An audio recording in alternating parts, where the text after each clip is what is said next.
Primary ভাইভাতে একটা প্রশ্ন করা হয় যে আপনার যে কোনো ৩টা দুর্বল দিক বলেন।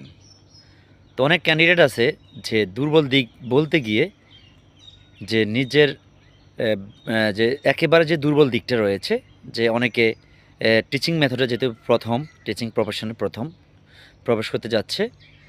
তাই অনেকে বলে যে আমি তো একেবারে নতুন, স্টুডেন্টদেরকে পড়াতে আমার একটু সমস্যা হবে কিংবা আমি কন্ট্রোল করতে সমস্যা হবে, এটা আমার দুর্বল দিক। এটা বলা যাবে না। ঠিক আছে? নিজের দুর্বল দিক মানে আপনি এমনভাবে এটা প্রেজেন্টেশন করবেন যাতে করে এটা নেগেটিভ না হোক, যেন পজিটিভ হয়। ওই দুর্বল দিকটা যেন পজিটিভ হয়। যে স্যার আমার দুর্বল দিকটা হচ্ছে যে আমি বসে ক্লাস নিতে পারি না। আমার শ্রেণীকক্ষে স্টুডেন্টদের সাথে যোগাযোগ দক্ষতাটা আমাকে করতে হয়। আমি এটা থেকে সন্তুষ্ট ফিল করি। এটা আমার দুর্বলতা।